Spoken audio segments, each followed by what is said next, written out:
तुम्हें जदि हारिबा ग्रहण कर पारुन मु एबे भी प्रस्तुत कौ दिन मुझे इस्तफा देवी तू मो सागर भोट लड़ू मु पुओ संगे मु पुओ जीतिकी बिल्कुल सत्य नहीं थरे कही कौ दिन एबे भी मु प्रस्तुत जदि सरकार गणतांत्रिक विधि व्यवस्था रे भोट हो पार नहीं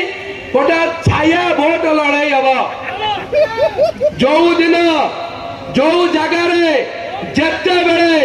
सदा सर्वदा लड़ाई मु प्रस्तुत मु 15 वर्ष तीन भोट तुम विरुद्ध लड़ी तुम्हारा सबू कलाकार विरुद्ध लड़ी ए 17 मसरे हालिया आई जाऊच 17 मसीह कह तुमको धोखा देले ओडिशा इतिहास रे भारत इतिहास रे मांगा भलिया पवित्र माटी रे नेता कर्मी की सब धोखा दियंती नेता कर्मी की धोखा दियंती कर्मी केबे नेता को कौ दल धोखा देवार मु देखिनी मु तो 15 वर्ष रही